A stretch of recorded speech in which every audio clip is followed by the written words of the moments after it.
안녕하세요. 안녕하세요. 뱅콩 부부입니다. 오늘은 저번 와카치나에 이어서 나스카 이야기를 한번 해보려고 합니다. 저희가 2018년 8월 27일에 나스카 경비행기 투어를 했죠.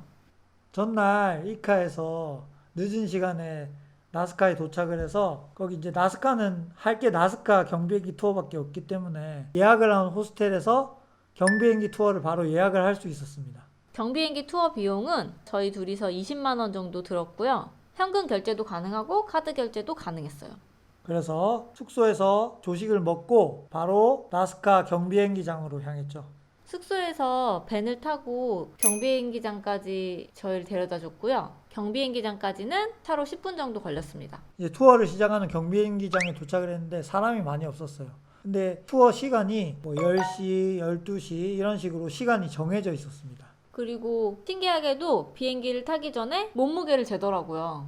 저희가 여행하면서 몸무게를 잴 일이 별로 없었잖아요. 근데 저는 2kg 찌고 오빠는 2kg가 빠져 있었죠. 그만큼 힘들었다는 거죠. 여행한 지 얼마 안 됐을 때였는데 한 그러니까. 5개월 정도밖에 안 됐을 때였는데 몸무게 변화가 조금씩 있었습니다. 근데 이게 나스카는 경비행기 투어라서 날씨가 안 좋으면 투어를 못 해요. 자동 취소가 되기 때문에. 그런데 우리가 갔을 때는 운이 좋게도 아주 파란 하늘을 볼 수 있었죠. 그리고 경비행기장에서는 1인당 30솔씩 공항세를 내야 한다고 합니다. 그래서 저희는 잔돈이 없어서 잔돈을 만들어서 공항세를 냈죠. 시간이 돼서 경비행기장 활주로로 나가봤어요. 가이드가 지도를 주면서 어떤 곳을 볼 것이다 이렇게 설명을 해줬고 좀 기대가 많이 되더라고요. 그리고 우리가 찾아봤을 때 경비행기가 많이 좌우로 흔들리기 때문에 멀미가 많이 난다고 걱정을 되게 많이 했던 것 같아요. 저희가 한 두 번째로 탄 것 같아요. 그래서 나가서 보니까 활주로에서 막 출발하는 비행기도 있더라고요. 그리고 활주로를 쫙 따라 걸어가니까 마치 상어 모양 같이 생긴 귀여운 비행기가 있었는데요. 이 비행기를 타고 오늘 나스카 투어를 할 예정입니다. 일단 경비행기에는 기장과 가이드가 맨 앞에 탔고 저희처럼 투어를 할 여행객들이 뒷자리에 탔는데요. 비행기에는 총 8명이 탔죠. 네. 비행기를 탔을 때 기분이 어땠나요? 경비행기는 또 처음 타보는 거라서 엄청 두근두근했어요. 뭔가 재밌을 것 같기도 하고 떨리기도 하고 그런 기분이 들었죠. 탔는데 약간 영화처럼 그 헤드폰 씌워주고 아 맞아. 그래서 너무 신기했고 그리고 기대도 되는데 떨어질 것 같이 불안함도 있었던 것 같아요. 맞아요, 떨어질 맞아요. 것 같아서. 그런 복잡한 마음으로 탔죠. 그리고 곧 비행기는 활주로를 달려서 하늘로 날아올랐습니다. 날아 올라가니까 저희가 묵었던 숙소가 있던 그 마을이 보이면서 5분 정도 더 가더라고요. 이제 5분 정도 날아가니까 저 멀리 막 기하학적인 선들이 보이기 시작했죠, 밑으로. 아 맞아요. 엄청 큰 직선 이런 게 되게 많았어요. 그리고 크기가 너무 커서 많이 깜짝 놀랐죠? 나스카 라인은 기원전 300년경에 나스카인들이 만들었던 정교한 지상화입니다.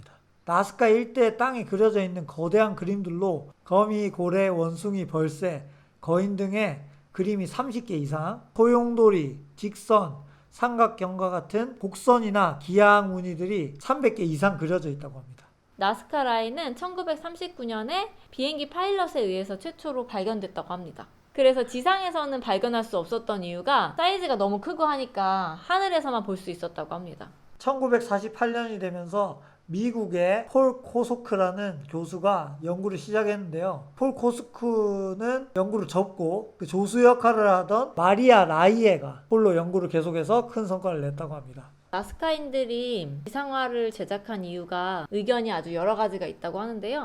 일단은 천문학적인 용도로 만들어졌을 거라고 추측을 하고 있답니다. 근데 그 외에도 이제 음모론자들이 음모론인지 모르죠, 사실. 사실은 아무도 알 수 없습니다. 외계인들의 우주선이 착륙을 하기 위해서 만들어진 활주로다 이게. 그런 설도 있고 일각에서는 나스카인들이 열기구를 만들었었다. 기원전 300년경에 열기구에서 그림을 그리는 걸 감독을 하면서 그림들을 제작했을 거다. 이런 설도 있고 하나는 또 그 사막에 신기루로 보이는 것들 신기루를 가두기에 그렸다. 하지만 진짜 이유는 아무도 모릅니다. 그렇게 나스카 라인의 비밀에 대해서는 아직 밝혀진 바가 없다고 합니다. 저희가 본 것들 좀 말해볼까요? 네. 일단 비행기를 타고 가는데 가장 처음 보여준 곳이 작은 언덕 같은 산인데 그 산에 손을 들고 있는 외계인의 모습이 있었어요. 정말 외계인 같죠? 사람이 아니라. 근데 이게 사람이 본 외계인의 모습인 느낌이었어. 아기가 그린, 어린이가 그린 그런 느낌? 좀 귀여웠죠? 꼬리가 돌돌 말린 원숭이의 모양도 있었고요.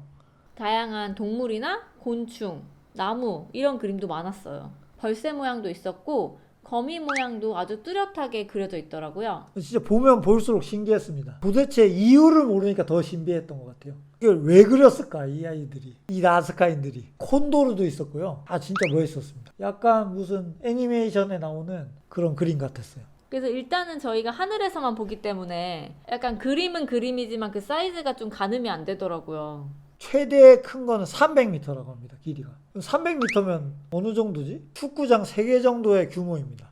이런 선들만 있는 게 아니고 면으로 이렇게 파놓은 그런 모양도 많았습니다. 약간 모기향 모양도 있고요. 그리고 무슨 모양인지 알 수 없는 그런 그림들도 많았어요. 그렇게 저희가 경비행기 투어는 한 30분 정도 했던 것 같아요. 근데 저희는 멀미를 잘 안 하기 때문에 안 할 줄 알았는데 약간 어지러운 건 있더라고요. 저는 조금 속이 울렁거렸던 것 같아요. 아, 마지막쯤에는. 그랬어? 나는 그 정도는 아니었고 그냥 머리가 살짝 아픈 정도? 아무튼 그만큼 경비행기의 흔들림이 아주 강했다는 거죠. 그리고 오른쪽 왼쪽에 앉아있는 사람들이 있기 때문에 양쪽을 다 보여주기 위해서 오른쪽으로 기울어졌다가 왼쪽으로 기울어졌다가 이렇게 반복해서 보여주더라고요. 그래서 더 어지러웠던 것 같아요. 멀미 있으신 분은 진짜 멀미를 느낄 거예요. 처음에 썼던 헤드폰에 가이드 음성이 흘러나왔는데 비행기 소리가 워낙 커서 잘 안 들렸어요. 그래도 아까 나눠준 지도를 보면서 다음은 뭘 볼 거다 뭘 볼 거다 이렇게 찾아가는 재미가 좀 있었던 것 같습니다.